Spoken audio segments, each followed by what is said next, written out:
Israel, we off of 125th, 1 West Harlem, New York, under Commanding General Yohanna and the I.S.U.P.K. It's that time again, man. Passover, you dig what I'm saying? Shalom, Israel. It's going down. It's that time again. Come join us at the 49th annual Passover. All Israel is invited. You so-called blacks, Hispanics, and Native American Indians, come and celebrate the Passover week with the I.S.U.P.K. Come join us Friday, March 30th, 2018 at sundown for the Lord's only Passover held at the Roosevelt Ballroom, 2nd and Hudson Street in Yonkers, New York, zip code 10701. Everybody everywhere, man, bring all your kids, man. Bring all of your wives, bring all of the sisters in your state, in your city, man. Commander General Yohanna's providing charter buses, man, going to each city, each state, pick up everybody, man. Ain't no excuses for nobody being late, you know what I'm saying? Ain't no excuses for nobody not showing up, you understand what I'm saying? Plus, man, it's a $200 Passover fund, man. Everybody pay that, man. You know what I'm saying? You gotta understand, we got people out here like Dr. Umar Johnson who's signing people, you know what I'm saying? Taking money from the black community, saying that he's going to, start schools and businesses and whatnot, but ain't did shit. You understand what I'm saying? But at I.S.U.P.K, Commander General Yohanna, man, we can build schools all over the country and outside of the country for all blacks, Hispanics, and Native American people. And that's the only people that's invited to out here. We might as well go ahead and put that out there. All the blacks, all the Chicanos, Latinos, Hispanics, period. You know what I'm saying? The so-called Native American Indians, that's our people. Y'all still tribes of Israel, y'all still fall out. New York, man. Let me get this address for y'all too. It's gonna be March 30th, 2018. Grand Roosevelt Ballroom, 2nd Hudson Street, Yonkers, New York, 10702. I'm gonna say it one more time. March 30th, 2018, sundown, Grand Roosevelt Ballroom, 2nd Hudson Street, Yonkers, New York, 10702. 4,000 years ago, man, we was in the worst type of condition that anybody could ever be in bondage, aka Egypt. You know what I'm saying? It's slavery, man. We was being beat, raped, pillaged, murdered, and oppressed by another nation. The same thing that we going through today in Mexico, same thing we going through in the islands, same thing we're going through in America, you know, aka Babylon. The great under the hand of the white man, who the devil Bible speaks of. It's time for us to separate. This brotherhood in the I.S.U.P.K is like nothing you ever experienced before, man. All my brothers is gonna be there. I'm talking about Captain Kapai, Captain DeGar, Captain LeBron, Captain Marquardt. I'm talking about Captain Tazar, y'all all know him. Captain Ashok, he out there howling with the mic. Y'all know what it is. Big body Captain Tom, all the way up, we all in there, all the way up to all of the big generals, man. So y'all come and pop out with your women and all your kids, man. Like I said, man, charter buses coming to each state, vans coming to each city, no excuses. Enjoy the sights in New York, hotel accommodations adjacent to the Empire City Casino. Contact Captain DeGar directly at 631-644-3373 or on Facebook at DeGar Rockwell. Make sure to bring the whole family. We're going to have the lamb, the wine, and the straw. 200 per family. Contact your local captain for financial assistance if needed. Staying with us and celebrate the feast of unleavened bread. Come on March 30th at sundown. All Israel is invited for the 49th annual feast of the Passover, brought to you by Commander General Yohanna and the I.S.U.P.K. So you better not miss it. Shalom.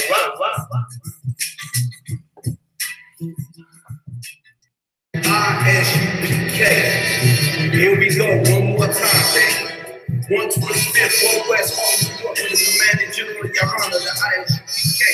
Passover, y'all know what time it is. March 30th, you know what I'm talking about. 2018, you're gonna set it off one more time. I got a challenge for y'all today. We're gonna get to the challenge in a minute, but before I want to get y'all this address, man. This year, one more time, March 30th, 2018, Grand Roosevelt Ballroom, 2nd Hudson Street, Yonkers, New York, 10702. Pop up, man. Commander General Yohanna, the I.S.U.P.K did it again, man. He sent advance and charter buses Any city tickets, man, outside of the United States. At this point, man, ain't no excuse not to show up. You know what I'm saying? You need to bring your women. You need to bring your kids. You need to bring your wives. You need to bring all the sisters in your city, man. Bring your boss. Bring your, I don't care, bring your daycare lady. You understand what I'm saying, man? It's time to show up this work that you brothers been putting in all over the country, man, and outside of the country. You understand what I'm saying? You prophets and priests is my brothers, you know what I'm saying? In the ISUPK, we got something that ain't none of these cats got out here, man. And that's one another, man. We got true brotherhood up in here. Something that you can never even fathom in your mind until you become a part of this body, man. All of that other stuff out there y'all be seeing in social media, all that shit is fake, man. They ain't real, man. They stuck, they fake it, man. They put it on the side for y'all, man. This what we do up in here, man. It's real talk right here. You understand? This ain't rehearsal, man. You get it raw, you get it uncut, acting good pie. That town, Indiana, bring out the whole city of Indiana, and you gotta bring out the whole state of Indiana. Not even say city, the whole state of Indiana. Bring them home now, you understand what I'm saying? Because we about to do the same thing for Minneapolis and Minnesota, man. St. Paul coming out, we about to reach the Bloomington, Brooklyn Center, Brooklyn Park. Man, the charter buses and vans is coming. Ain't no excuses, man. We need to pack them to the center. Before I came into this street, man, there was a lot of street stuff going on around here, you know. I heard all the gangs, all the police squad. We got the TITHES, the Bibles, the Bloods. And man, we know all of the brothers too, man. And we want to, you know, say shout out to all the real street cats. All y'all invited, you understand what I'm saying? I don't care what your background is. And all of you sisters that used to be in the club, used to be on the pole, and everything else, man, all y'all invited too, man. Because all Israel got to come back together. We ain't trying to leave none behind. It's real brotherhood, man. You understand what I'm saying? Ain't nothing like having a brother, man. Floyd Mayweather's got planes. You understand what I'm saying? Conor McGregor got cars. White boy, you got all the LeBron and all of them. They got all the jewelry. You got all of the rappers, girl bands, and all the jewelry and all that. But guess what we got, man? We got something great, man. Brotherhood, man. The ISUPK is the truth, the bar, aka Captain the Bar. You know what I'm talking about?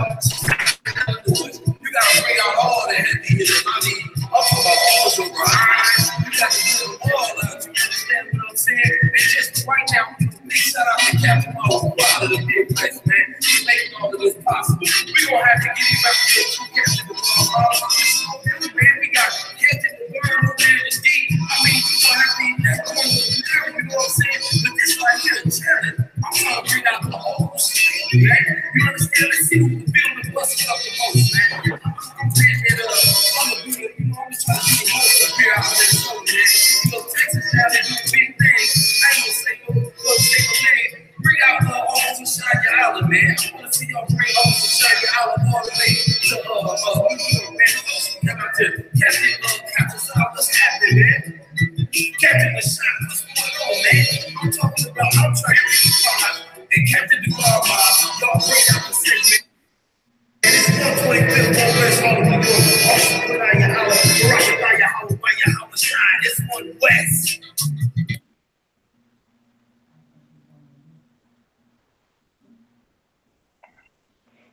Yeah, Shalom, y'all. Shima Shabbat.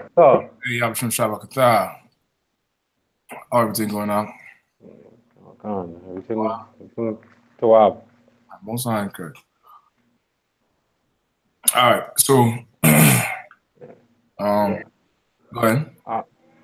Yeah, I'm still like before we start, my real was asking, man, if children, if we just give children a choice to choose what faith they want to be in, or if it's like it's a force, just force them to be in the truth, right?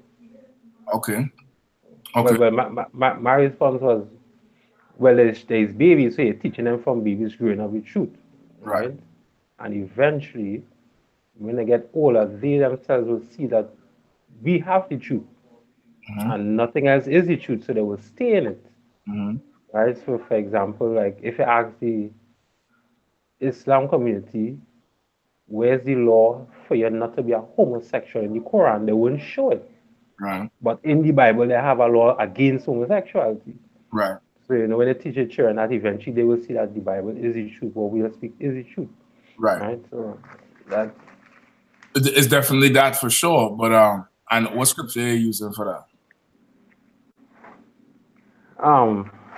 So like, It's exactly what God, it's in Proverbs. Yeah. Where it says you should teach a child when he's young, and when he's old, he will not depart from it. That's it. That's it. Proverbs 22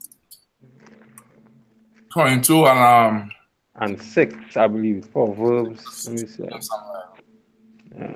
Proverbs 22.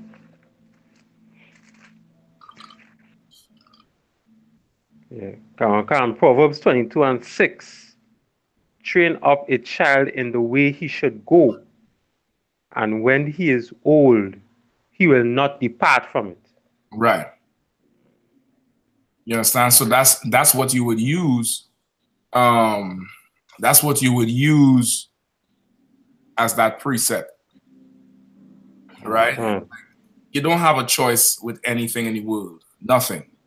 Like, and somebody who asked me that question is like, my response to them would be, would you give a choice to a child to, you know, smoke weed or get high?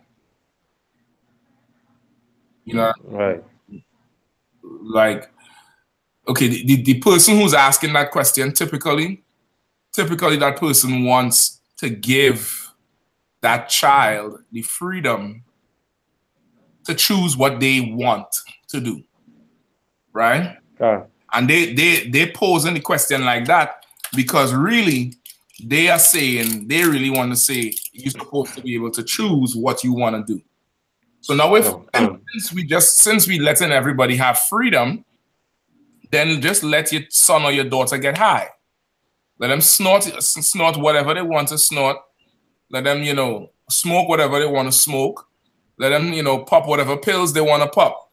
You should not stop them from anything if you give people a choice, right? Choices are, it's a myth. It's a fallacy. You don't have choice. You understand? That comes with the whole free will argument. You know, people that say, but God gave us free will. Oh, God. Right. You know, that's someone who's looking for a reason to sin.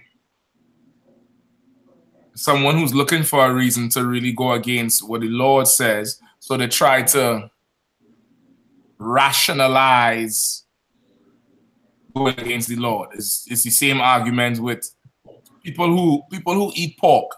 People who eat pork, what's the argument they use for eating pork?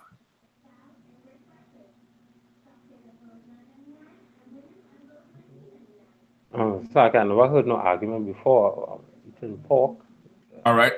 I'm gonna give you some. Some people who eat pork, they say that, you know, God don't want us to eat pork because pigs eat, you know, filth. You understand? Right. Like, pigs eat, you know, disgusting stuff. Some people say pigs eat their own feces. So that's why God don't want us to eat pork. And then they say, well, chickens eat their own feces too. So that means, but you all eat chicken. So then you see, it don't make sense. You can't eat pork, but you could eat chicken when they all eat the same thing and they're all filthy and disgusting. And they miss the point of the reason you can't eat pork ain't got nothing to do with what it eats. You understand? The reason you can't eat pork is because God said don't eat pork. You get the point? Okay. You don't have a choice. There's no free will. Either you obey him and live, you disobey him and die. If you think that's a choice, not you personally, but anybody who thinks that's a choice, you're just an idiot. How would you consciously choose death? Okay. How do you consciously choose death? And not death like I'm going to jump off a cliff. When the Bible talks about death, it's talking about plagues. It's talking about cancer that eats away at your soul and at your bones and at your lungs and at your brain. For 20 years, you're in pain. That's death. You understand? Recently, this past weekend, I had the distinct pleasure, brother. I had to call it a pleasure. I met this brother. He was homeless, right? Me and him riding in a car together. Somebody called a car for him. I'm in the car. Brother come in the car, real humble, and tell the driver, well, listen, he some devil called the car for him, but he going across town. It's cold. It's cold as shit up here, right? It was like 32 degrees, which is like 0 degrees Celsius, right? Freezing temperatures. And the brother asked, if it's okay with the people in the car, if they could roll the windows down because of his smell, right? So the driver is like, well, brother, you're going to be cold. So he said, listen, man, I'm doing this really for you because I have a leg that's about to be amputated. And I don't want them to take the leg, but they say they have to take the leg. And brother, I'm trying to tell you, I don't geek out and gag easy. You know what I mean? I ain't the type to always get sick easy. But brother, I wanted to throw up in my mouth. Right. It was so disgusting. The brother's leg is literally rotting in the car. It ain't leaking, no pus. It's rotting, and it smells. I have never smelled something like that in my entire life. I've smelt dead things before, dead bodies. I smelt it. That thing there, brother, it's ridiculous.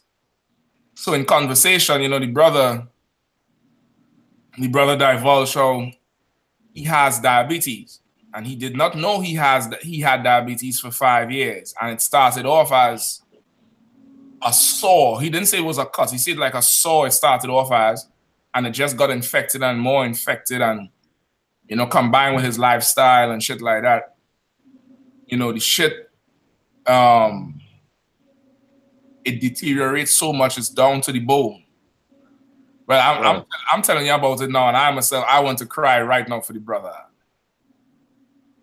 And as we talking, I look at him and I say, brother, you for sure taking this, you're real humble about the shit. You ain't mad or nothing like that. Because somehow the talk came up about all the school shootings, right?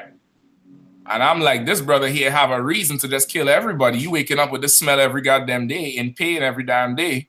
You're supposed to be angry at the world. And the brother is real humble, real cool. You know what I mean? Talk, He your brother. He have an excuse to do this shit. Meanwhile, these devils killing everybody because their father don't want to get them the keys to the car. Right? Right. And this brother said, he just paused for a second. He said, that's deep. He said, that's deep. That's real deep. And then he just shake his head like this. He just closes his eyes and he said, man, I ain't gonna lie. Some days I get up, I want to kill myself. Brother, I felt like disappearing in the car myself. I wish I had the power to just vanish out of the car. I was like, surely this man is better than me because sitting there with this thing, I could leave the car and escape the smell. Wherever he goes, that smell is there. And that smell is the smell of death. You understand? His leg is gangrene setting. It ain't no saving that leg no more. But he don't want him to take the leg. So I'm saying, brother, you better go let him take that leg, man. He don't want it to spread. He's like, yeah, I know, man, I know. But and then I just sit for a second and say, if I'm in his shoes, I'm homeless. I sleep under a bridge. Of course I don't want them cut my leg off. What I'm gonna do, hop around homeless? It's not like I have a house to go in. It's not like I have family to take care of. You understand? That's why he don't want them take the leg, but he just don't want to say it. You get the point? Oh, God. That's death. So now, would you choose to obey God or you choose that? Who would willingly right now switch their leg with his? Willingly right now. Brother, I'm telling you, we don't have a choice in the matter. You understand? We have absolutely no choice. Either you obey the Most High and you live, or you disobey him and you die. Like a lot of us, we in literal hell because of it. So now to ask a question, should you give a child a choice in what faith they want to serve? Hell effing no. Okay. Do you give a child and what gender they want to be called? A choice on that? Do you say, do you want to be a boy or a girl?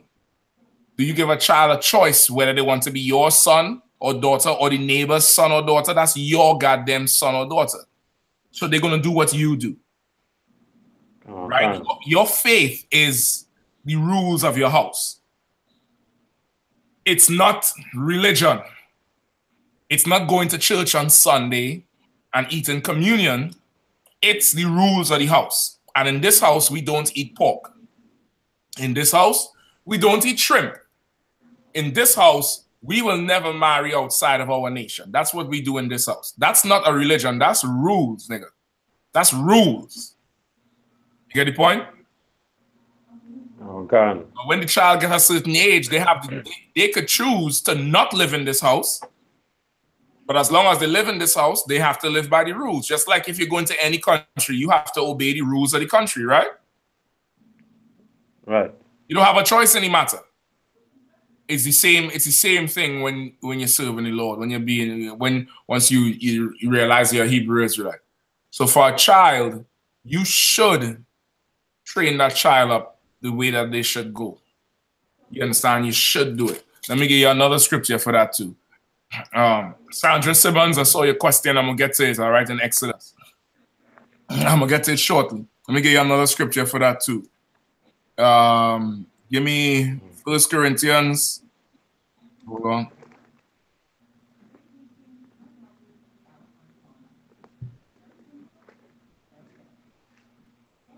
Hold on.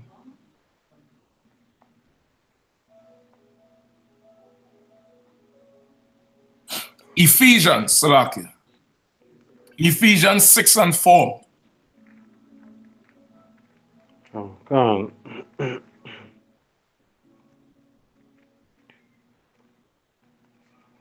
Okay. Ephesians chapter 6 verse 4. And ye fathers, provoke not your children to wrath, but bring them up in the nurture. Nurture. Nurture and admonition of the Lord. All right. What does that mean? Provoke not your children to wrath, but bring them up in the nurture and admonition of the Lord. What does that mean?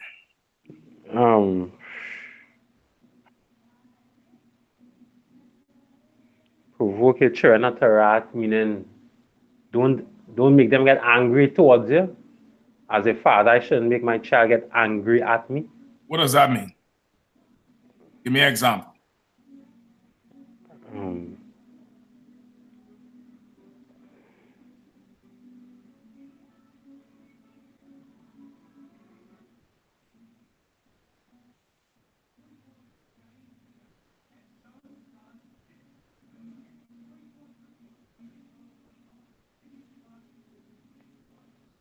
If it's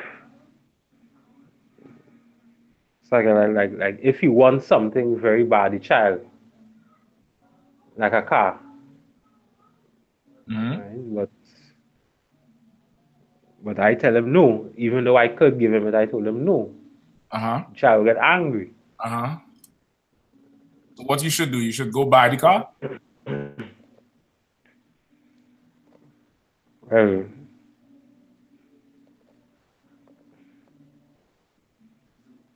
Well, if I the father and I said no is no, but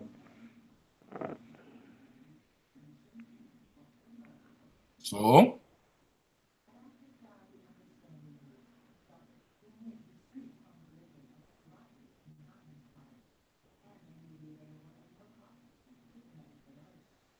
read the scripture one more time. Come. And ye fathers, provoke not your children to wrath, but bring them up in the nurture and admonition of the Lord. Okay, so give me the last part first. All right, give me the last part first. Sister said, raise them up in the laws and statutes and commandments. You answer it. You answer it.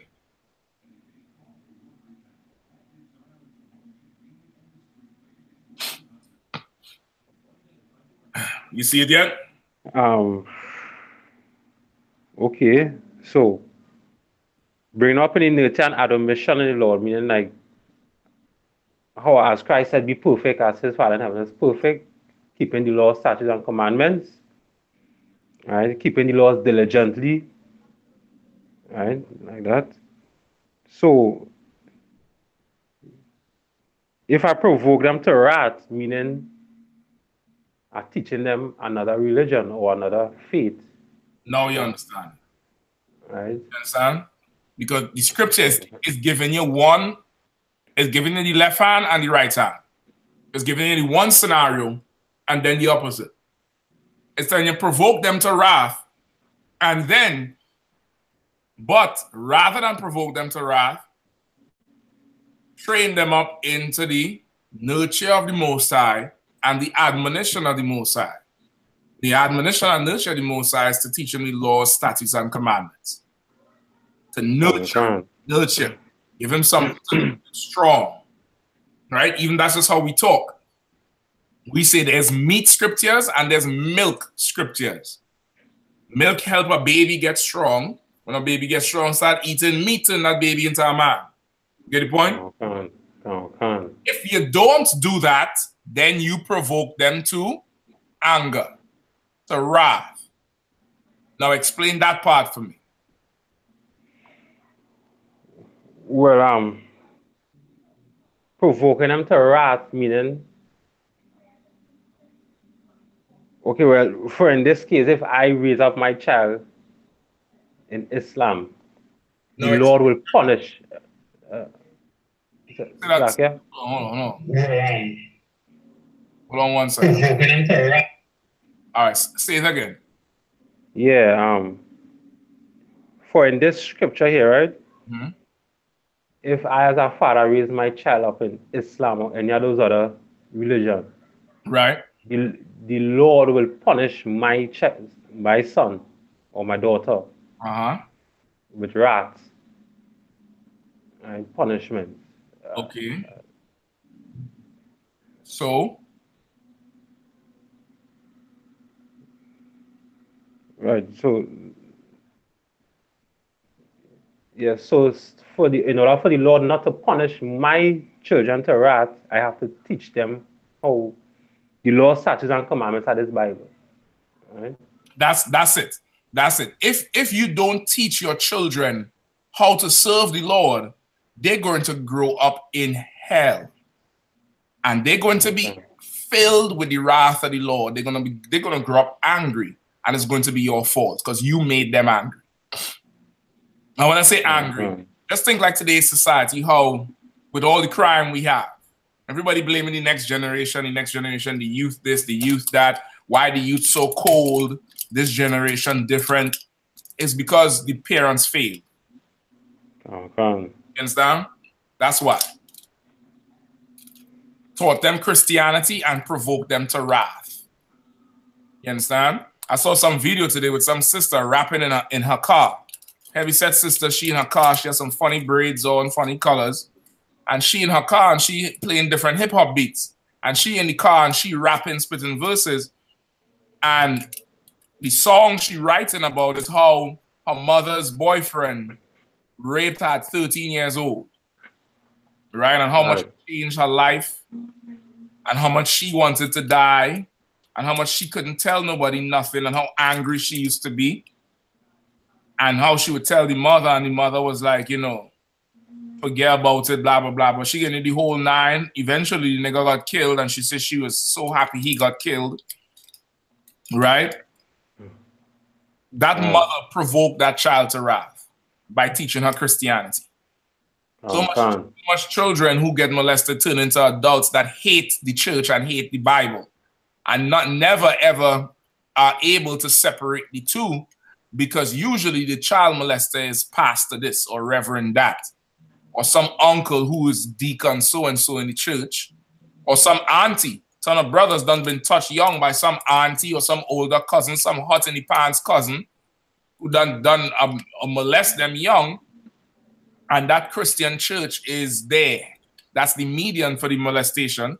And they grew up hating the church so much so that they pass by a camp today. You talking about the Lord and obeying God, and all they could see is more child molesters. Because in their eyes, the person who told them about God molested and raped them.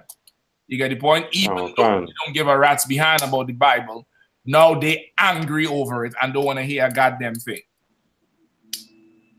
You get the point?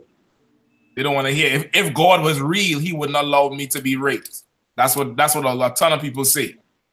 But because the parents done taught the kids something evil, just Christianity. So should you give a child a choice?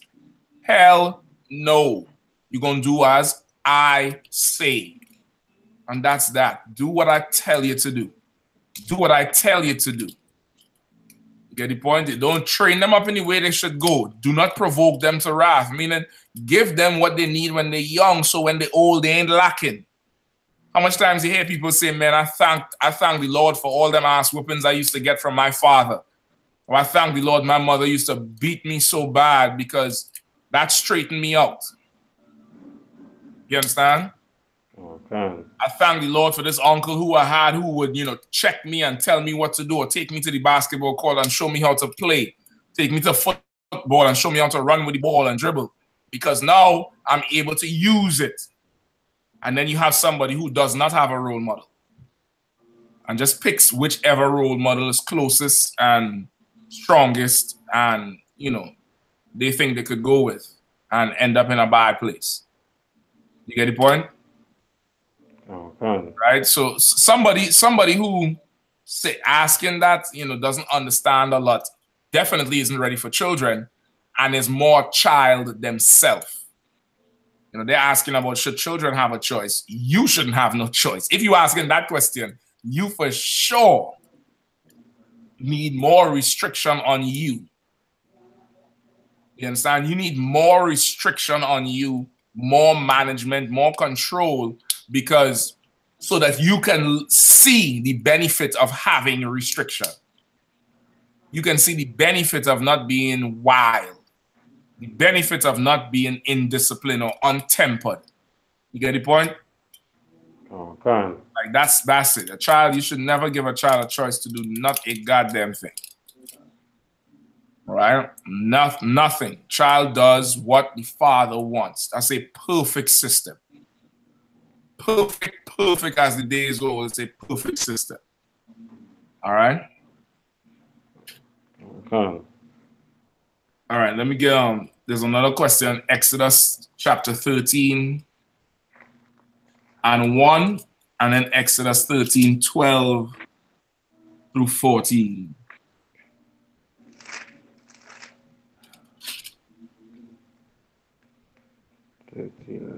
All right. Come on. Exodus chapter 12 and 1. 13 and 1. Well, 13 and 1. 13 and 1, go ahead. Come on. Exodus chapter 13, verse 1. And the Lord spake unto Moses, saying, and verse 2, sanctify unto me all the firstborn, whatsoever openeth the womb among the children of Israel, both of man and of beast, it is mine. Continue. Right. I skipped down to 12 and 14. 12, read 12 through 14. Verse 12, that thou shalt set apart unto the Lord all that openeth the matrix, and every firstling that cometh of a beast which thou hast. The males shall be the Lord's.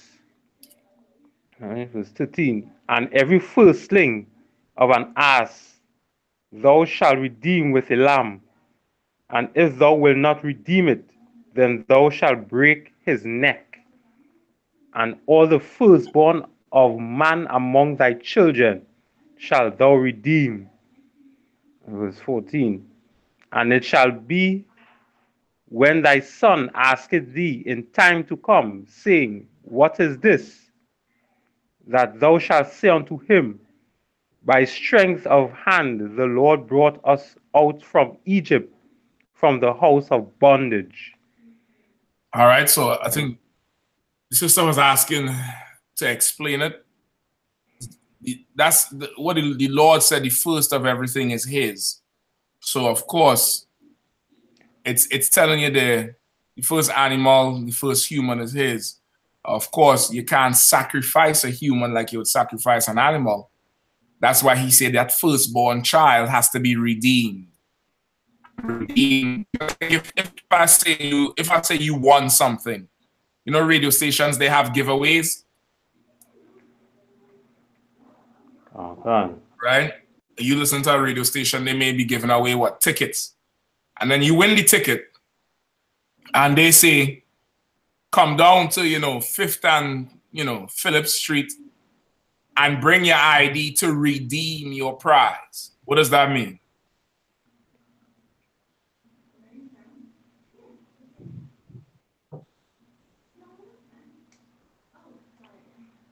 So I got to redeem, meaning to take, to save,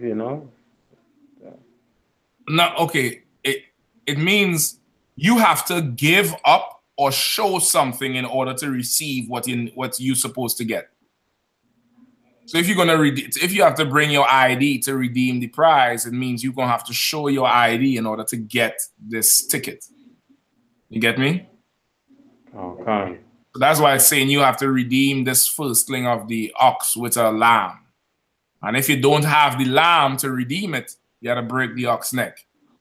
Okay. You understand? So that's what it's saying. Everything that part the matrix, what is that talking about? Well, so like the matrix is the woman's womb. The matrix is the biblical word for vagina or box. A matrix is a box, right? A box or a cube, right? It's just how we talk, right? Like in slang, we talk about that box. That box a sister has, that box. In the Bible, it's called a matrix. Anything that sets, what is it? That open the matrix. Open the matrix. Just like a baby being born is open up that birth canal, open up the vagina. The matrix in the Bible is a box or a vagina. You get the point? But in the spirit of it, being that, matrix today is like a box. It's just how we talk. Box. You get the point? Okay. So I hope that answered the sister question. All right. All right, cool. Let's move on now. Passover. Give me Joshua 24 and 15. I think this is Lahab. Lahab, you asking for a breakdown on it? Just let me know. You asking for a breakdown on 24 and 15, Joshua?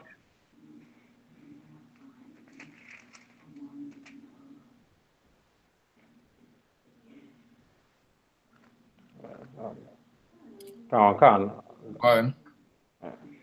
Joshua 24 and 15. And if it seem evil unto you to serve the Lord, choose you this day whom ye will serve, whether the gods which your fathers served that were on the other side of the flood, or the gods of the Amorites, in which land ye dwell. But as for me and my house, we will serve the Lord. That's an excellent precept for what we was just going over. Right? What we was just going over, whether you would let your child choose what faith they want to practice or what religion they want to keep, it's a good precept for it, where you're going to choose today. You're going to choose whether you're going to live or you're going to die. Will you serve the God of your fathers on the other side of the flood? or you serve the God of these heathens whose land you're in. Choose this day. You could go ahead and choose. That's for me and my house. My house living under this roof, you rolling with me? We will serve the Lord. Ain't no choice with us. But you could go ahead and choose if you want to. You could go ahead and play Russian roulette with your life. You understand? Cock the hammer and spin the chamber and put it to your head and pull. And if you hear a click, well, the Lord was with you. But if you hear a boom, then we know you chose death. You understand? Okay. We know you chose death. So that, I believe that's a good precept the brother put up. It's a good precept to support what we supported. All right? To support what we just spoke about. Joe Breezer James, do you believe Yeshua is God? I don't know who the hell Yeshua is. Maybe if you could tell me who Yeshua is, I'll answer. But I don't know who the hell is Yeshua. All right? Go ahead. Yeah, so like just one more question I wanted to get. I just wanted a scripture where it says that Christ is going to return with 200 million angels. I just wanted to see if I had that scripture. All right. Look at Revelation.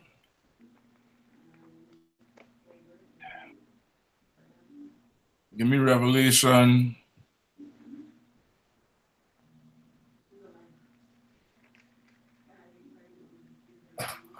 One second,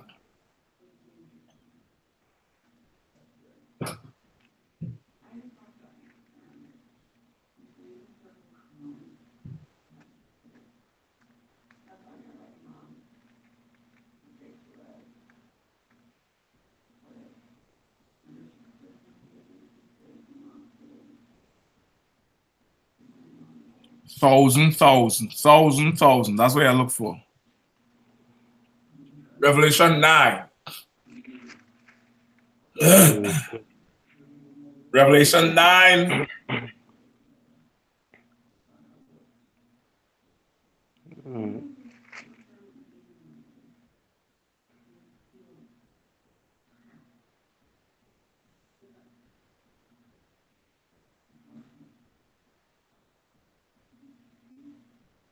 Give me verse 12. Okay. Revelation chapter 9, verse 12. One woe is past, and behold, there come two woes more hereafter. Right, what is that talking about? That's speaking about World War I and World War II. Right. All right. One more is one destruction. Two more come after, right? Then there's another scripture called the second war is come. Behold, the third cometh quickly. All right? Skip me down to verse 15. And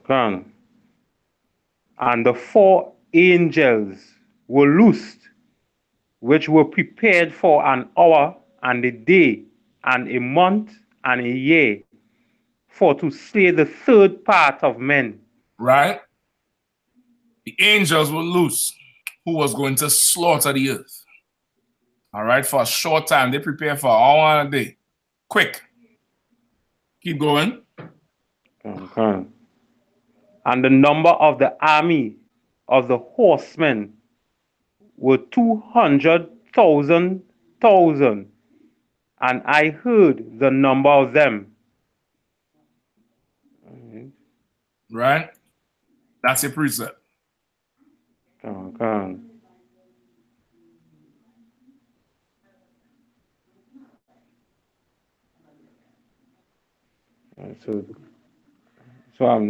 like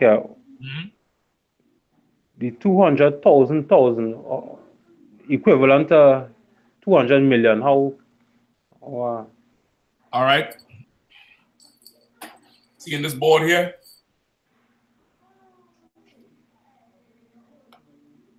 All right, you able to see the board? Scripture say 200,000.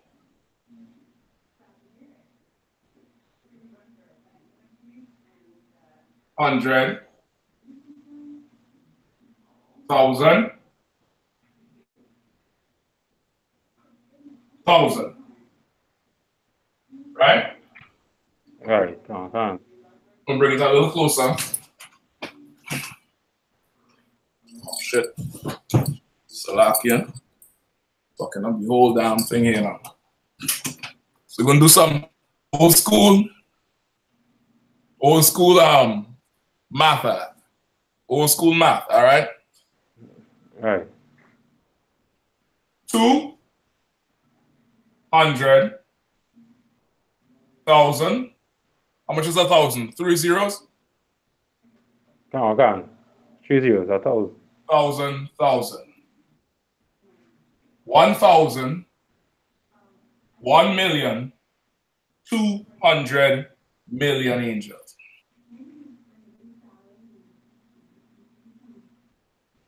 You get it? Oh, can. Salaki, I know we could just shift it across to your left a little bit. Okay, yeah, these two.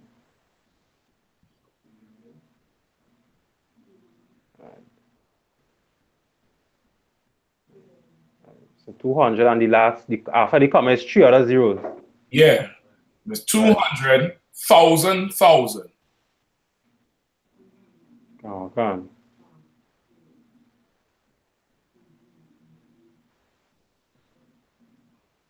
See it? Oh, can. Right? Just like what does verse 12 say? Verse 12, one woe is past, and behold, there come 2 woes more after. Uh-huh. Right. Verse 13. Oh, skip slack it, verse 15. 15, right? Can. And the 4th angel, and the 4 angels were loosed, which were prepared for an hour and a day and a month and a year. All right. For to slay. So how long were the angels prepared for? An hour, a day, a month, and a year. 1 hour, 1 day, 1 month, 1 year. So how long were they prepared for?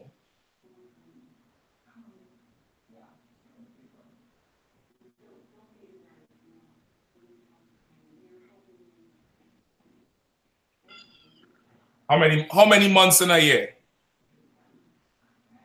12 months in a year. So then we have here 13 months and 1 day, right? Can. How many days in 1 year? 365 days in a year. And add 1 month to that. It'll be how much?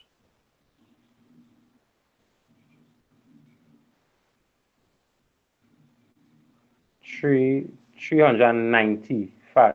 5 plus 1. So 395 plus 1 is 396 days and 1 hour. You get the point? It's just how the Bible is written out. You know, when they say 200,000, he's seeing the number and he's calling it out as he see it. He's seeing 200,000. 200 million angels. Meaning it's going to be a lot. It's going to be a whole lot. No joke. It is going to be a whole lot. You understand? Can. That's what he's saying. He's saying that it's going to be a ridiculous amount of them. You get the point? You with me? Can. Let's see. You good to go with that? Can, yeah. Okay. All right. Sandra Simmons asks, did children sacrifice? No.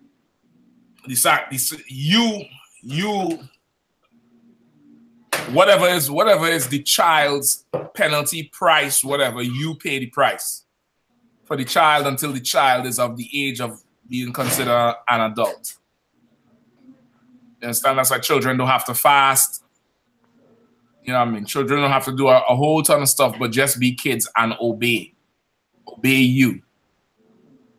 After that time of being a child passes and they become an adult, then they are their own, they're responsible for their own actions.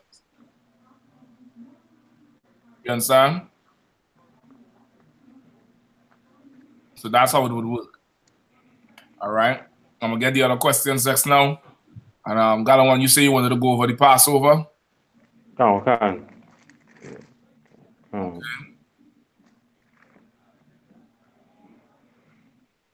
All right.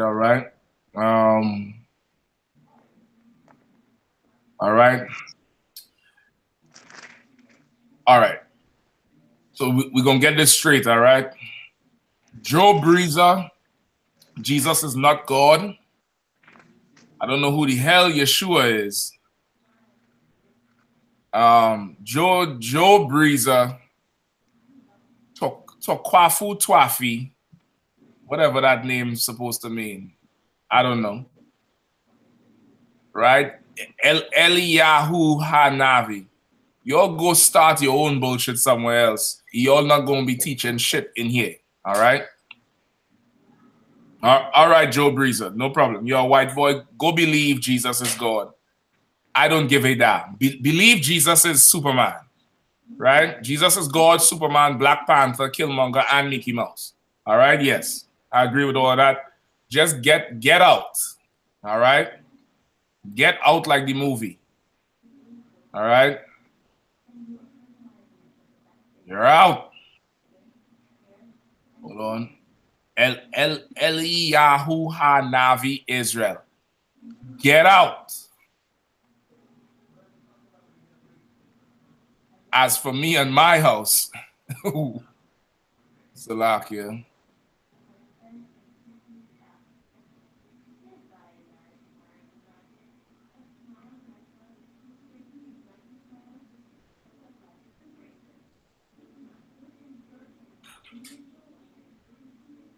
All right. All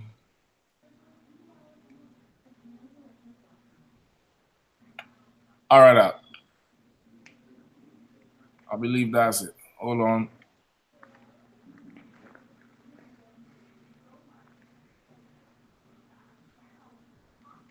Brother asked a question.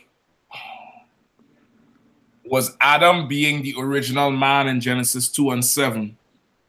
Description of him being the first black man, the Most High Power created? No. Everybody had color. Adam was just the first man who learned the Most High's laws. Adam was the first man to get the truth. But everybody had color. All right? Everybody had some sort of, color. Melanin, if you want to call it that. Right? He was not the first black man. He wasn't the first man. He was just the first brother to receive the truth from the Lord. All right?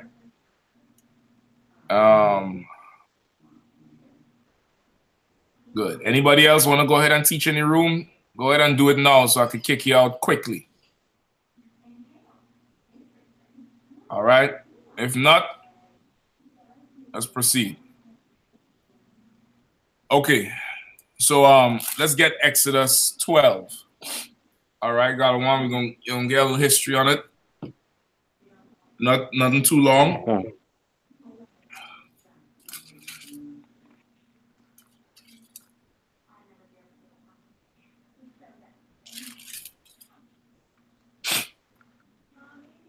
All right. So what do you know about the Passover so far?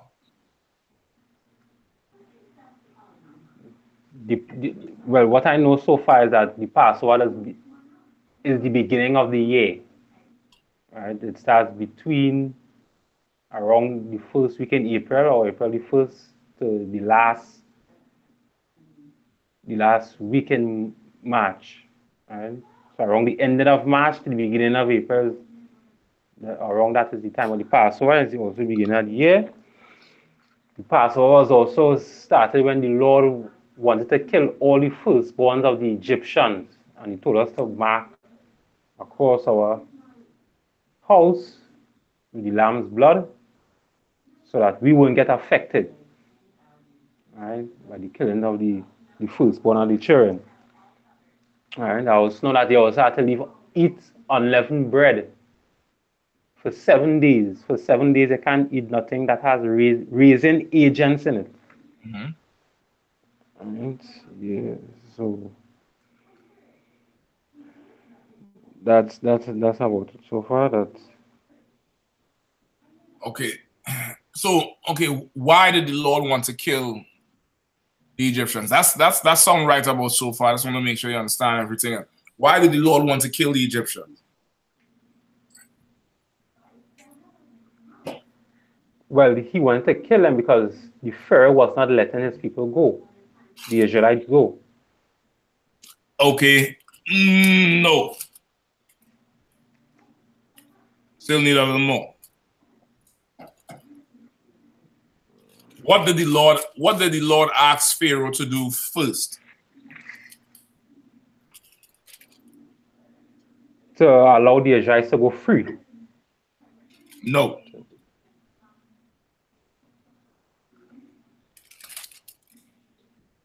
That's not it.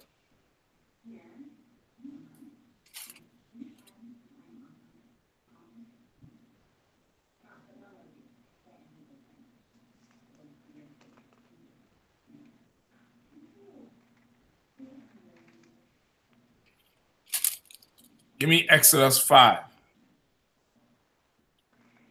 Exodus 5.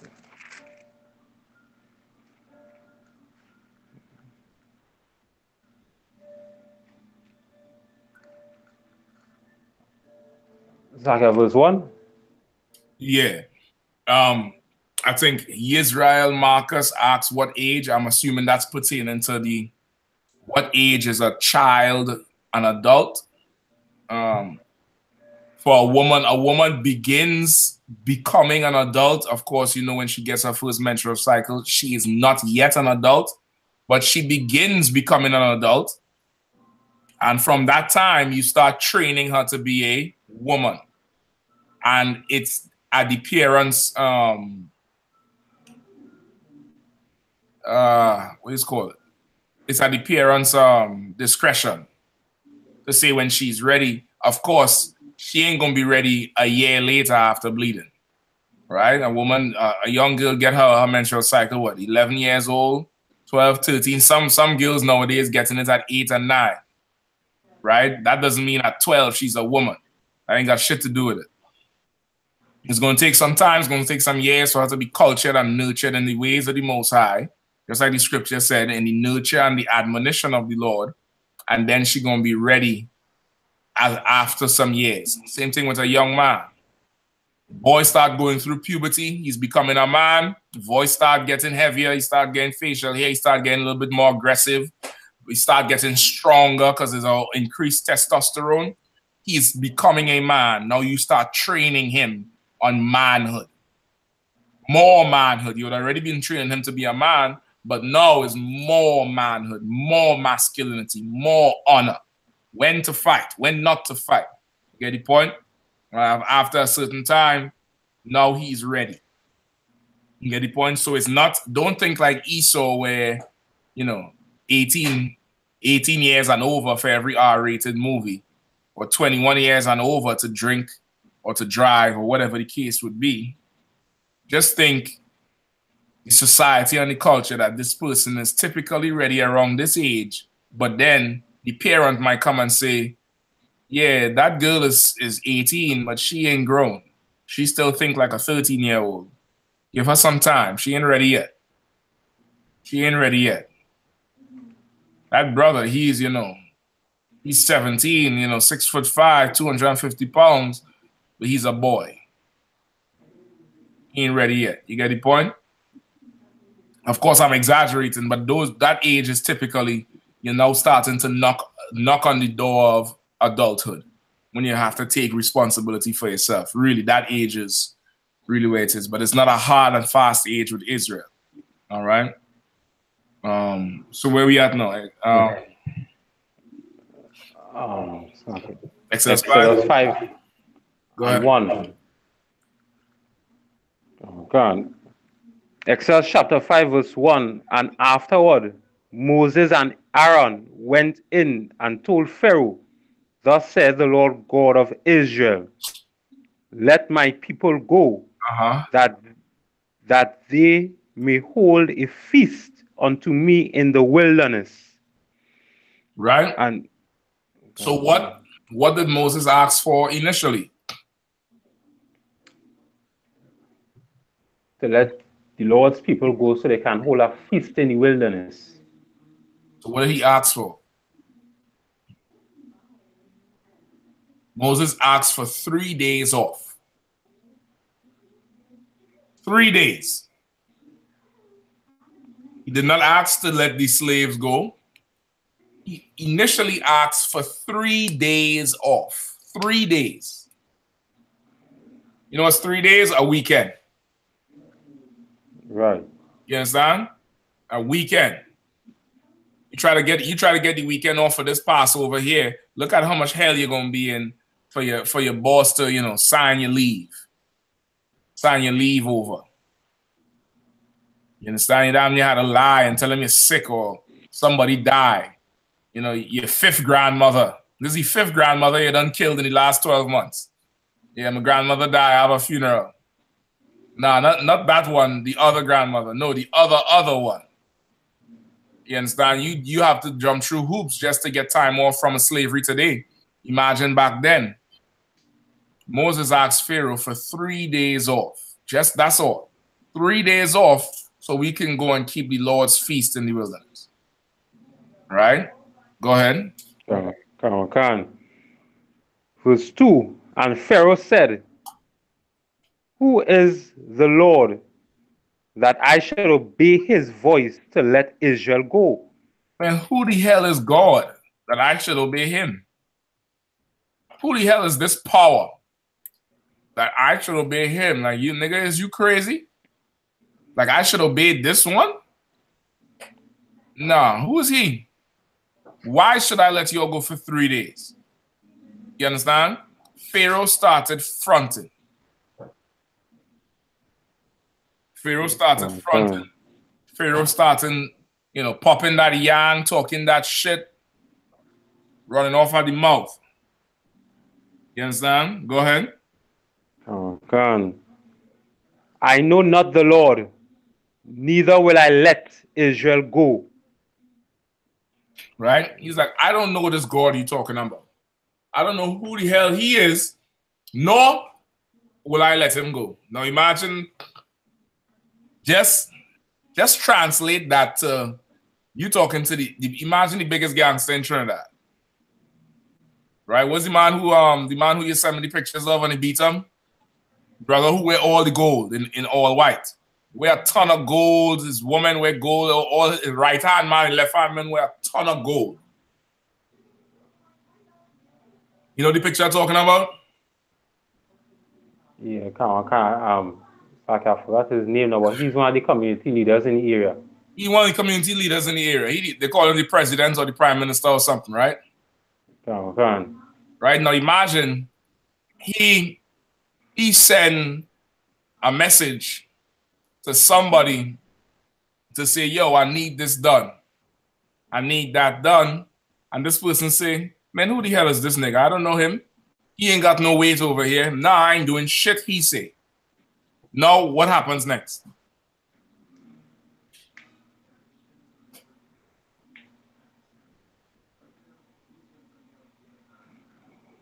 He ain't gonna do it. He ain't gonna listen to him. Okay, but what does that, you know, community leader now have to do?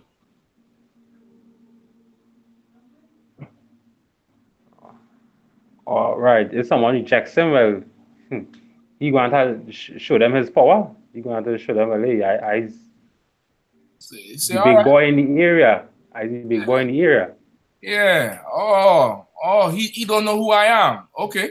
He don't know my name. He don't know. This nigga don't know who I am. All right, no problem. I'm going to introduce myself to him. I'm going to come down there and meet him face to face and introduce myself to this nigga right here. Get the point? Oh, that's the God you serve. Not, you know, oh, he don't know who I am. Tell him look me up on Facebook. Tell him Google me. That's not the God you serve. You understand? The God you serve is like, oh, this nigga don't know me. Okay, no problem. No problem. How Jay-Z said, allow me to reintroduce myself. He's going to come introduce himself to you. And the Lord said, when I come to meet thee, I will not come to meet thee as a man. All right, Salakia, found the picture. It's an outstanding picture. It's an absolutely outstanding, you know, absolutely outstanding. This is the crew here. Oh boy, hold on. Bear with me one. Computer freezing up a whole ton. Is it showing up on the screen? La. Lord.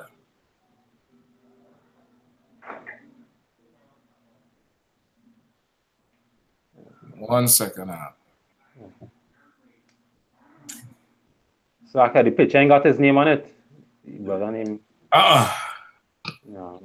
But it was a picture that circulated a whole lot because they're trying to, of course, you know, further demonize the brother that, you know, he ain't shit, he ain't this, he ain't that, he a drug dealer, blah, blah, blah, blah, blah.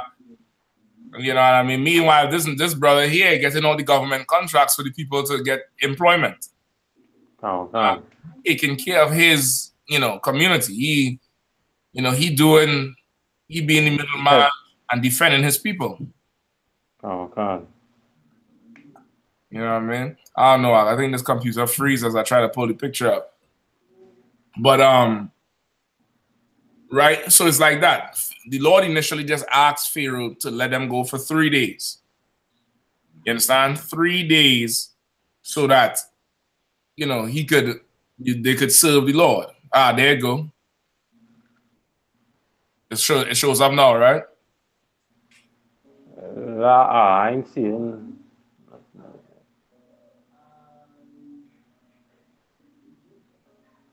Hold on.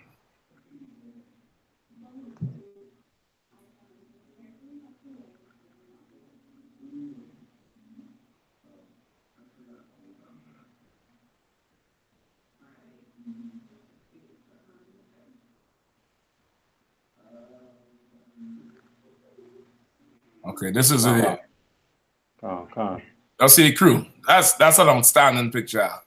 That needs to be in the Passover. Brother, that need to be, you know. Good night, Irene. That's an Israelite squad right there, brother. That's, you know. Yeah. And we at the bottom of society, Salakia. You understand? We are the bottom of society. I think this is the brother here, the brother on the left with the red cup in his hand. I think he's in charge of the whole area. You know what I mean? They're claiming how he's such the biggest criminal and he's the problem with Trinidad and blah, blah, blah, blah, blah.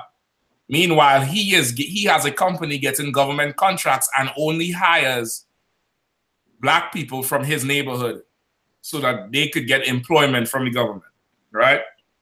So now, imagine now he sent a message down to whatever office that he wants XYZ done, and somebody say, well, who?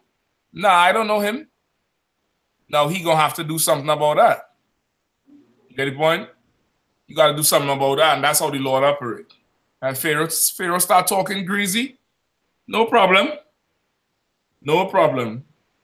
We're gonna deal with that. Right? Keep reading. And they said, right, Exodus chapter 5, verse 3, and they said, the God of the Hebrews have met with us. Let us go, we pray thee, 3 days' journey into the desert and sacrifice unto the Lord our God, lest he fall upon us with pestilence or with the sword. Mm-hmm.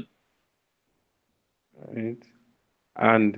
And the king of Egypt said unto them, wherefore do ye, Moses and Aaron, let the people from their works go unto your burdens? Not go. It's like get you unto your burdens. So what does he say? Right? He's saying the people have works to do. I have the Israelites, they have works to do. Why does he want to let them go the 3 days journey for? Say it right. Say it right. Not work to do. They don't have work to do. What do they have? They have a slave to do. Say it how they say it. We say slavery. How do people in the world say it? A job. They have a job. They have a job. They have jobs to do. They have a job. Why don't you get a job? Don't they say that? Go get a job. Why don't you work? I say in Trinidad, why don't go get a work? You understand? Why don't go get a work? You have work to do. The king of Egypt said, man, these people had to go to their job. You want to tell me about 3 days off? Get you to your job. When he say get you to your burdens, meaning, man, get your ass back to work. You get the point? That's how they speak. Just think just like today. Imagine you go today and tell your boss you need 3 days off to go to New York for Passover. Why? Oh, you Jewish? You Jewish? Oh, no, I'm a Hebrew Israelite. What do you mean? What's a Hebrew Israelite? And then you show him a video, you know, a Galawan on the street, in the middle of the street, teaching people that Christ is black and white, man is the devil. He gonna say, don't you have a job to do? Get your ass back to work following this foolishness. That's what happened. And the Lord was like, oh, okay. Okay, no sweat. He don't know who I am? All right. I'm going to come see him. And I'm going to come see him in such a way that 4,000 years later, in 2018, the world knows who the Lord of Israel is. Not just Pharaoh. You understand? He don't know who I am. Neither does he respect me. All right, no sweat. Hey, no sweat, homie. No sweat. I'm going to visit him. I'm going to come see him. You understand? And that's what happened. That's what kicked off the entire thing with Passover. Right? So now, skip ahead to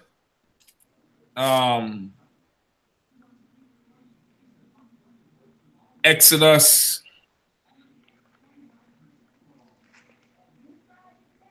7:1.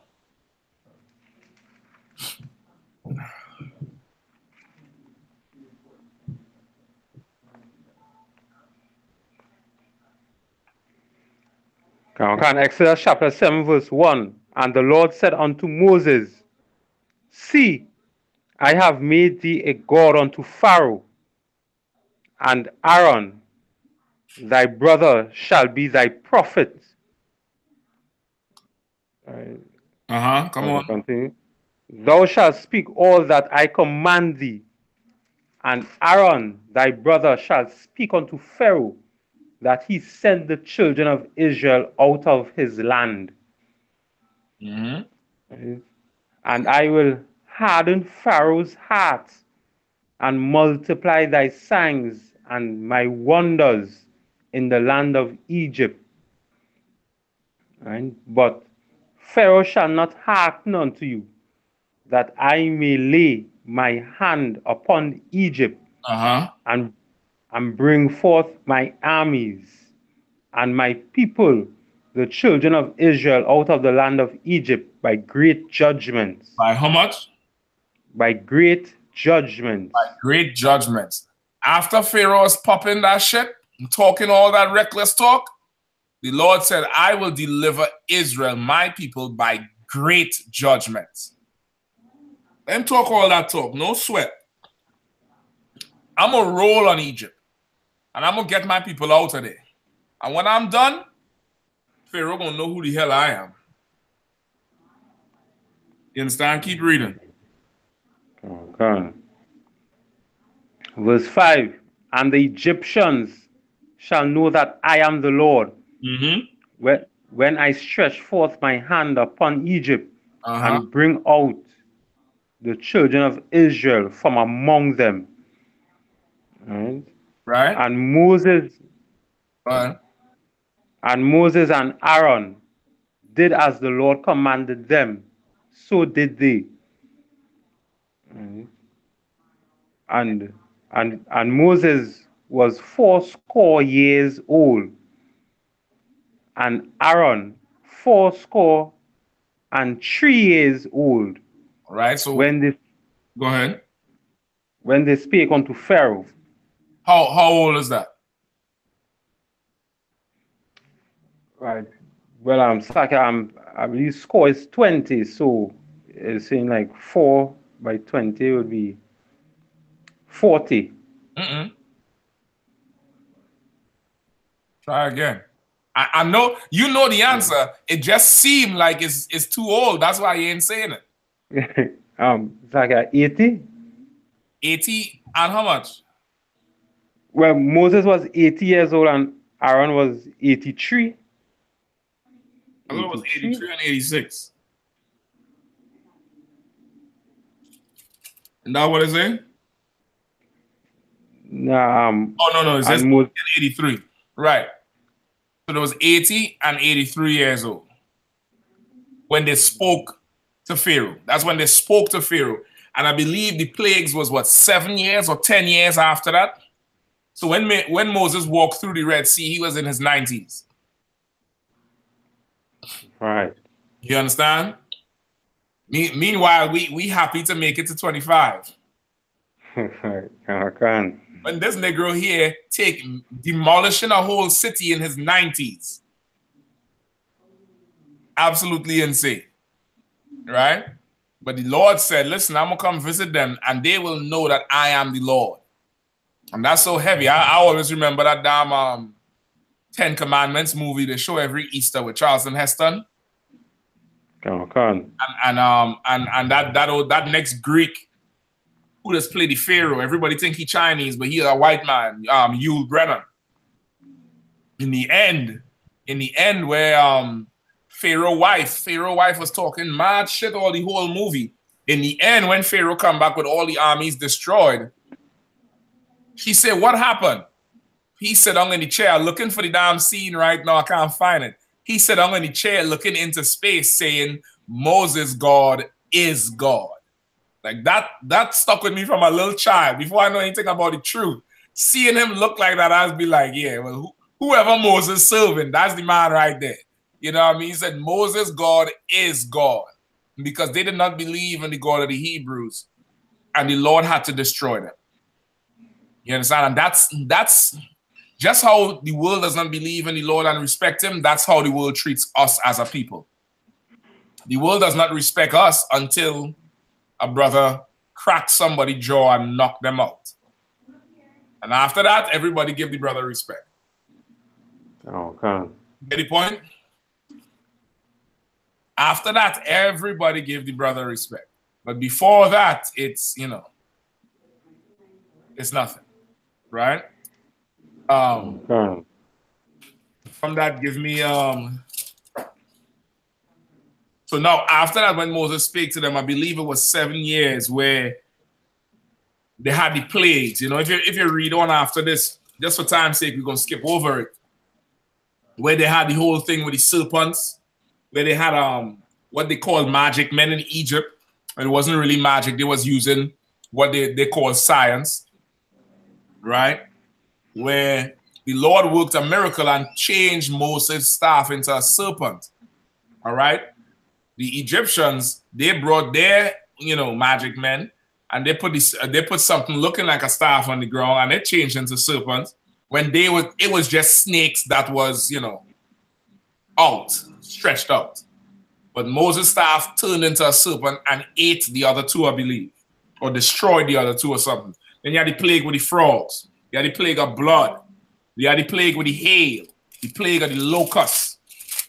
the plague of the cattle, the boils. They had boils on the skin, flies, right? Fire falling from heaven. No, fire all over. And then you had the river turning into blood.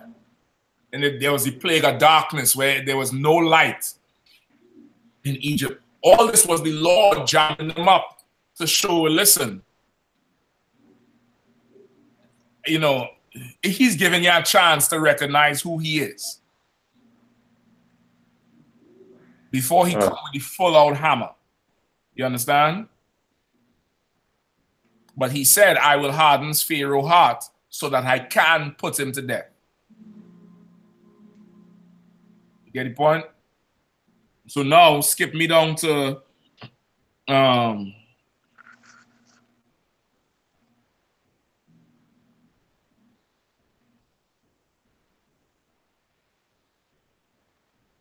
chapter 11 and verse 4.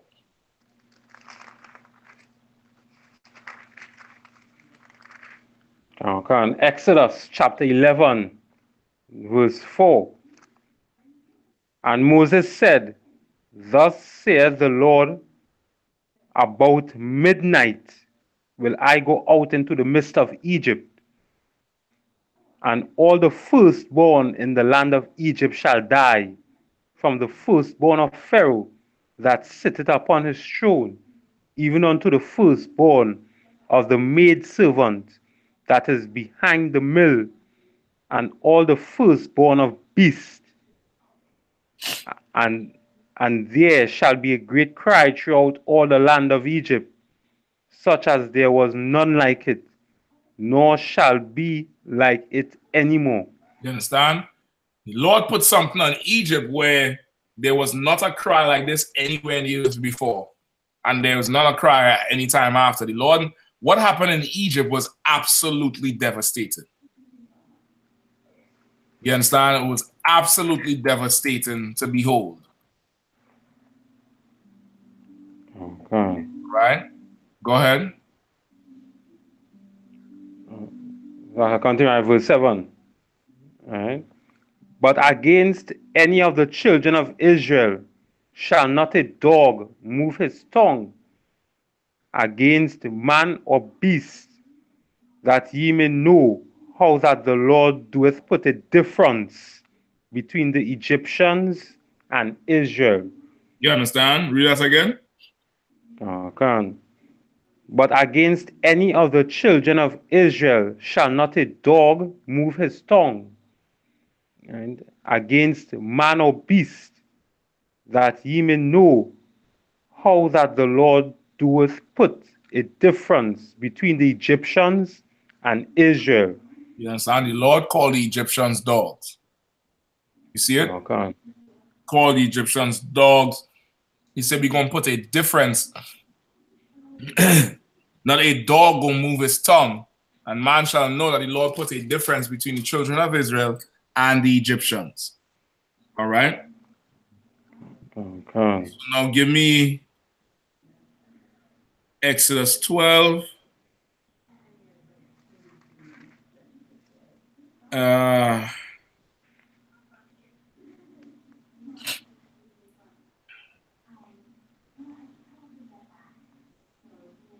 Exodus 12 and Salaki. You could start at 1. Okay. Quickly. Exodus 12, chapter 1. And the Lord spake unto Moses and Aaron in the land of Egypt, saying, This month shall be unto you the beginning of months. It shall be the first month of the year to you. Right. Speak ye. Go ahead. Speak ye unto all the congregation of Israel, saying, In the 10th day of this month they shall take to them every man a lamb, according to the house of their fathers, a lamb for an house. And if the household be too little for the lamb, let him and his neighbor next unto his house take it according to the number of the souls. Every man according to his eating shall make your count for the lamb. Right? So you're supposed to have a lamb to a house. Meaning each household is supposed to go and buy a lamb because that's what you're going to kill. That's what you're going to eat, and that's the blood you're going to use. Now, if your household too small, you and your neighbor could come together and get some lamb. That's old. You understand? That custom of coming together, it's old in Israel. You get the point? Go ahead. Verse 5, your lamb shall be without blemish, a male of the first year. You shall take it out from the sheep or from the goats, and ye shall keep it up until the 14th day of the same month, and the whole assembly of the congregation of Israel shall kill it in the evening. So now, on the 14th day, right, or the first month, that's when you're going to kill the lamb. You're supposed to get the lamb before. All right? This is the instruction he's giving them for this first Passover here. All right? And that's what they did throughout the generations until Yahushua. Right? They would kill the Passover and do it for that. Now, Christ was our last Passover. So the sacrifice, killing for the sacrifice is not required anymore. We kill to keep the feast of the Passover. It's a feast, it's a remembrance, it's a memorial. So it's not like killing the lamb has, that power, that significance as it once did. This is more so rehearsing the righteous acts, keeping the feast. You get the point? Okay. Right? But now, before, that's what they would do. You get the lamb, you keep it up until the evening of the Passover, everybody kill the lamb. Go ahead. Okay. Verse 7, and they shall take of the blood and strike it on the two side posts and on the upper door posts of the houses, right, wherein they shall eat it. Right? Wherever your house is, you're going to take the blood from that lamb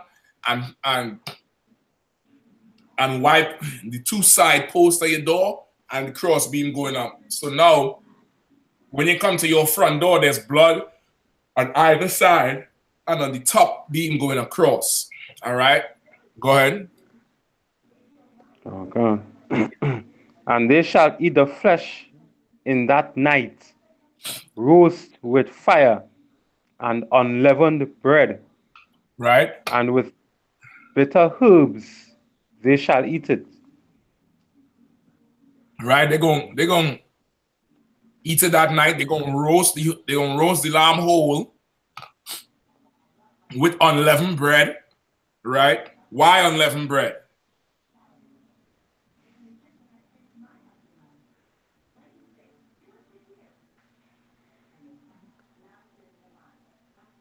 Because I think at that time we didn't have, when we was leaving Egypt, we didn't have the yeast with us. The reason agents with us. You want it, you're walking around it. Right? You're walking around it. Asael, right? Asael from Netherlands. He said there was no time. That's more. You Galawan, you've ever made bread before, or you have ever seen anybody make bread? Right? When you make the bread? What do they usually do? You leave it to sit for a while so that the yeast could blow the bread up, right? Make it rise, right? But did we have time to wait for the bread to rise? No. You ain't got time for that, man. We had no time for it, so we had to make bread without the yeast in it. You get the point? Because we were leaving the next day. We didn't have a whole day to sit and wait for bread to rise. Anybody ever made bread? You know, you have activated yeast right now that just start popping and within, you know, a couple of hours. But regularly, that yeast gonna have to, you know, start feeding on the sugar in the bread and start respiring. As respiration occurs with the yeast, it produces what? Carbon dioxide, which is air, and it starts blowing up the dough. Blowing it up, blowing it up, blowing it up, blowing it up, blowing it up. And now you bake the bread. We didn't have time for that. Get the point? So we had to eat the bread without any yeast in it. All right, go ahead. Oh, God. Verse 8. And they shall eat the flesh in the night, roasted with fire, and unleavened bread and with bitter herbs. They shall eat it. Eat not of it raw, nor sodden at all with water, but roast with fire his head with his legs, and with the pertinence thereof. Right? What does that mean?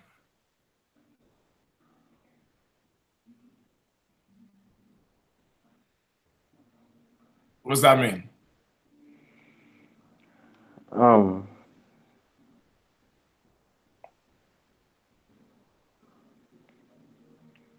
When they say eat not of it raw, they're talking about the lamb. You have to roast it. Don't eat it raw. Uh-huh. All right, so you have to roast it. The head and the legs.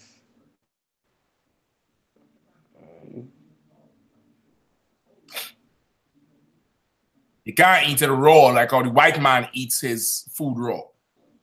Right? You gotta roast it. Oh, God. You have the head and the legs. You're not cutting it up. You're not cleaning it. You're not pulling the guts out. You understand? Oh, God. With all the pertinence in it. So you're gonna roast it over the fire whole. The whole thing is gonna be roasting over the fire. You just put bitter herbs on it. What's bitter herbs? Stuff like garlic, onions, hyssop. You get the point? That's bitter herbs. Thyme. You know, seasoning, but it's certain type of seasoning.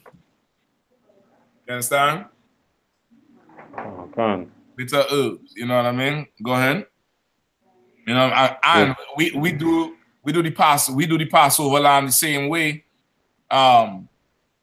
Roasting it, and then we have the bitter herbs with the sop. You're gonna read about the sop just now. The sop is like sauce.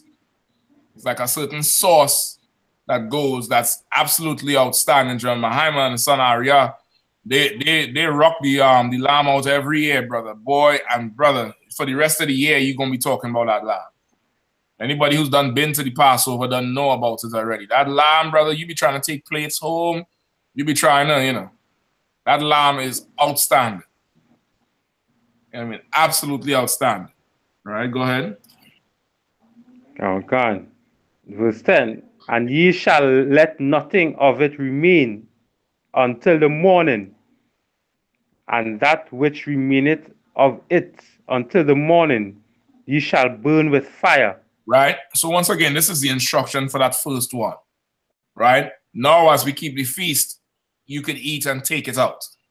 But in keeping the feast, you still eat in haste. You still eat with your weapons next to you. So the brothers is going to be in there with swords and spears and axes and chains. You know, still eat with your weapon. But of course, this is the instruction for this first destruction of Egypt.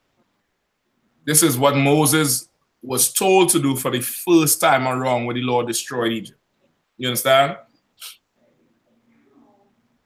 Oh, God. So I'm sorry. So we have to eat it on that same night, the lamb. Yeah, you're going, whatever night is the Passover, right? Every year, Commander GEN.YAHANNA and Jeremiah work out the calendar. Whatever night they work out as the Passover night, that's where we keep the feast and eat the lamb. You understand? Okay. And it's like how it says here, if it remains in the morning, burn it with fire. Right. That would be the instruction for the very first one. But remember now, we not killing we not sacrificing the lamb. Christ was our last Passover. You familiar with that scripture? I'm familiar with it. I heard it already. Christ is our last Passover. Christ is the last Passover, meaning what? He is the last sacrifice. He was exactly. So now, when we kill the lamb, it's not sacrificing the lamb. This lamb is to keep the feast. You get the point? Okay. Right? You keep this as a memorial. When we get down to verse 14, you would see where he says, "This day shall be a memorial for you unto all your generations. Keep the feast of the Lord." Now we keep in the feast, the memorial. So we're not sacrificing the goat that night because Christ was the last one. We just keep in the memorial. We keep in the feast. You get the point? Okay. Right? Skip me down to keep going, verse 11 and 12. We go a few more verses, then we're done. Okay. Right? Abraham verse 11. Mighty that lamb, right? Is the truth. That lamb is absolutely insane. Right? Anybody who been there, if you're coming this year, you're gonna get it. If you can't make it this year, don't worry. Strive to make it next year. I know some people couldn't make it all the way through. There are different things held them back. Just push and make it through next year. All right? Keep going. Okay. Exodus chapter 12, verse 11. And thus shall ye eat it, with your loins girded, your shoes on your feet, and your staff in your hand, and ye shall eat it in haste. It is the Lord's Passover. All right. So with your loins girded, what does that mean? Your loins were from your lower area, right, by your waist. Your lower area by your waist. That's groin. Your loins is your midsection. Everything from just under your rib cage all the way to just the middle of your thighs. That whole area is your loins. And it's girded up. It's a gird your loins, meaning pull your belt tight. You know that war belt that we wear? With the big garments we wear? Pull that joker tight. Because why? Why is you girding up with your weapon in your hand eating?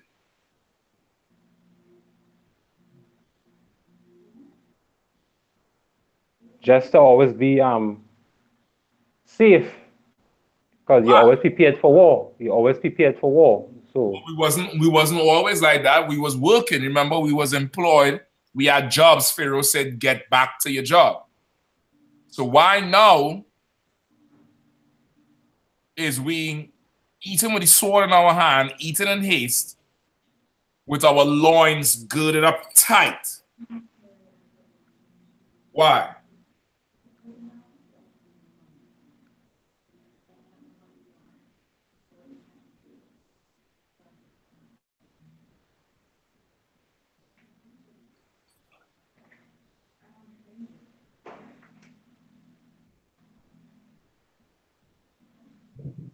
Read the next verse.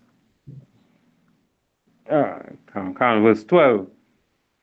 For I will pass through the land of Egypt this night, and will smite all the firstborn in the land of Egypt, both man and beast.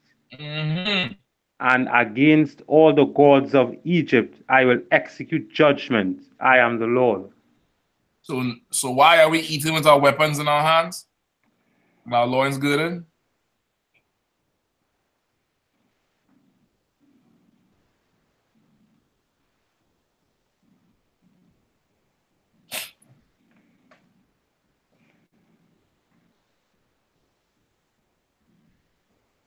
All right. If you in Trinidad, right, you go on the street and say, "No more carnival.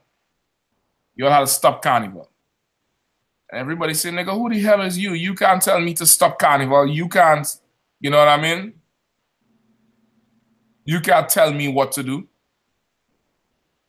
And then you go to certain people and you tell them, listen, kill this lamb, put the blood on your door, eat.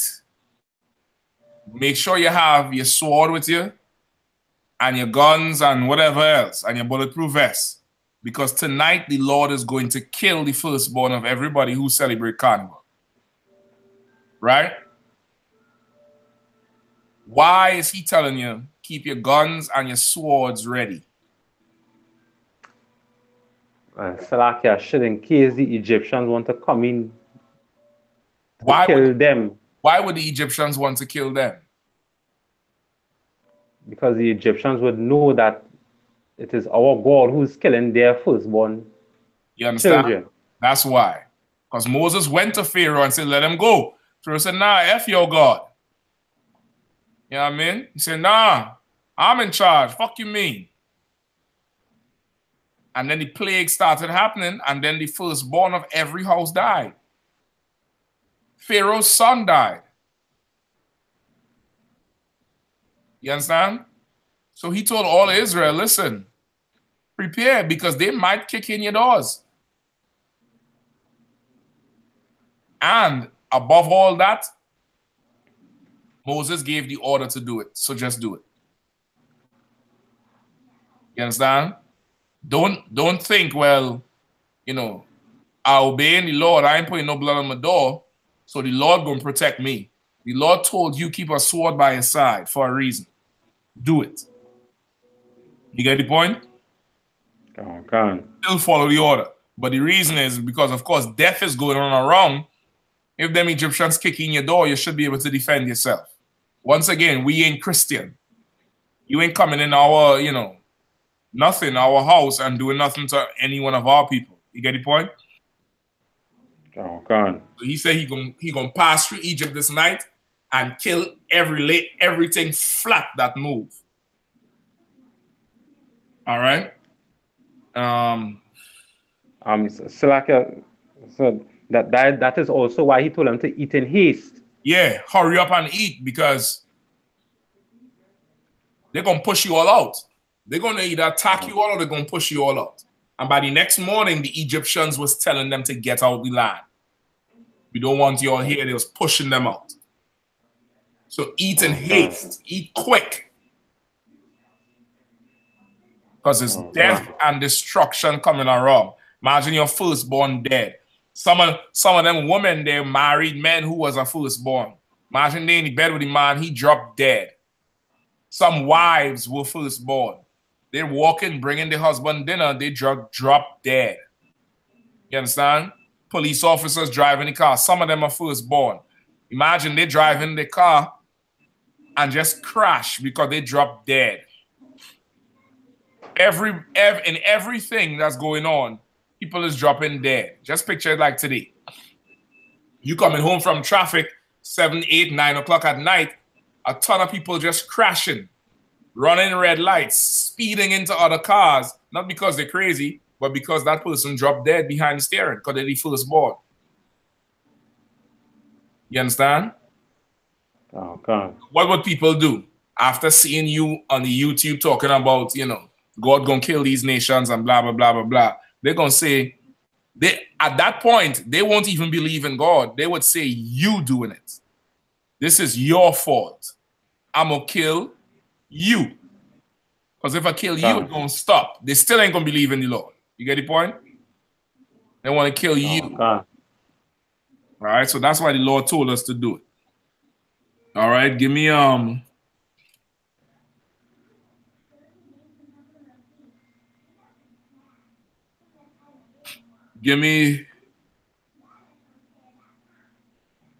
verse 23. Start 21. 21. Exodus chapter 12, verse 21. Then Moses called for all the elders of Israel and said unto them, draw out and take you a lamb according to your families, and kill the Passover. Go ahead. And ye shall take a bunch of hyssop. Hyssop, go ahead. And hyssop, and dip it in the blood that is in the basin, and strike the lintel and the 2 side posts with the blood that is in the basin, and Right. none of you shall go out at the door of his house until the morning. Right? So the lintel is the piece going across the top of the door. That's the lintel. And then the sides is the door post. And he said, put blood on the top and blood on the sides, and nobody go outside until in the morning. That's orders to follow. You get the point? Okay. They got orders. Go ahead. Verse 23.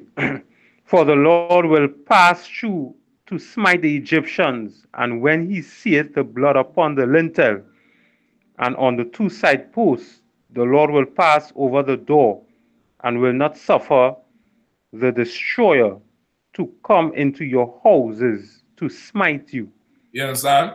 And it's important because the blood has to be on the top and on the sides. Don't just put blood on the top and figure that's good enough. Follow the orders all the way through. You understand? If that blood wasn't there, you was dying that night. Your firstborn. Okay. You understand? Go ahead.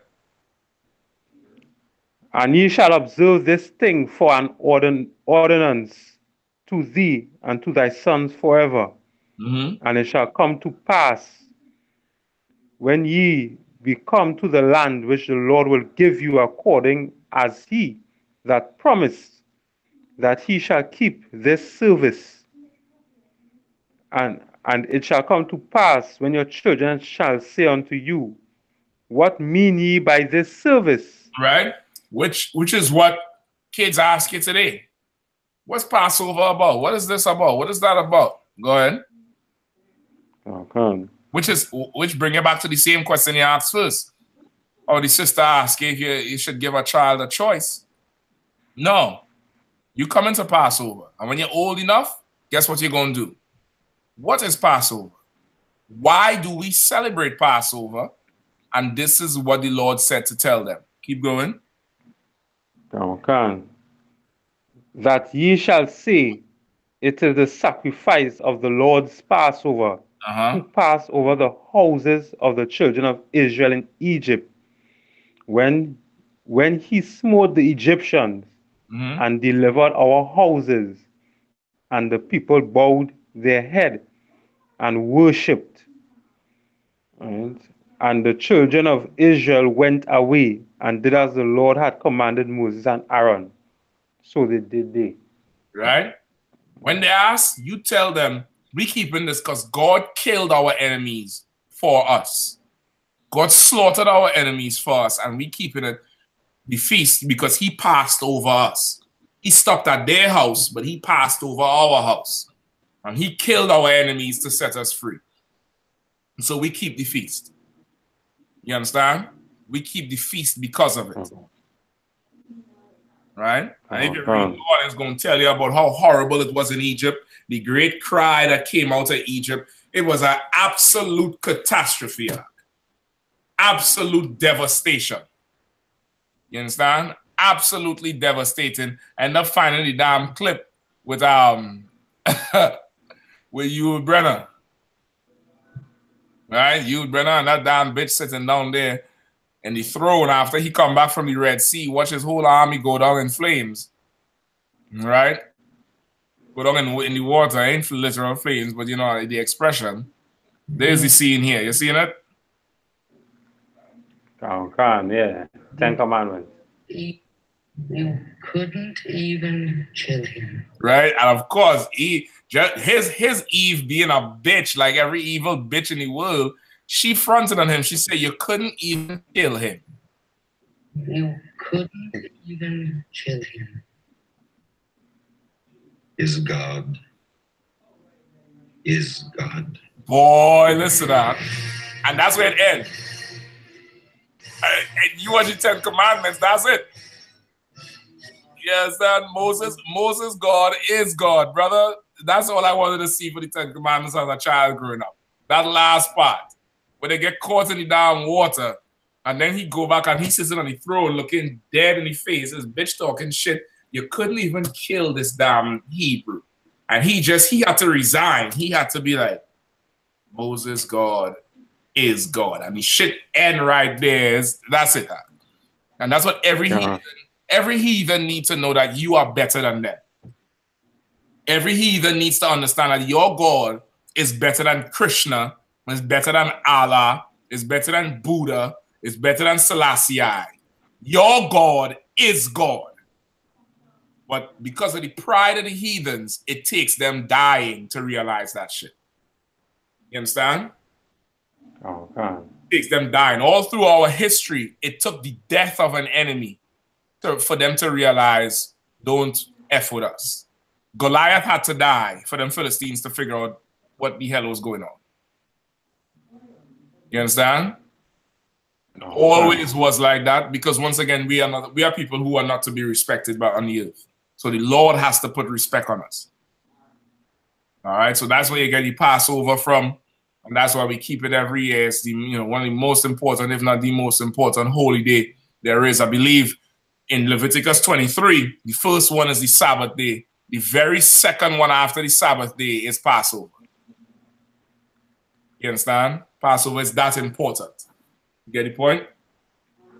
Okay. All right, so we're going to cut it there for tonight. You good to go? Any more questions? No. Well, the walls, I know the general was able to answer that. And John, did he write on the walls of Patmos? No, I asked him. He said he didn't get to ask the general, but he told me to keep reminding him. Okay. Keep reminding him of what's going on. All right. Keep reminding him, and he'll get back to it. But he said he did not ask the general just yet. All right. So good to go? Okay. All right. All right. So we're going to pick up again, all right? Okay. All right. Yabashim Shabakatham. Yabashim Shabakatham.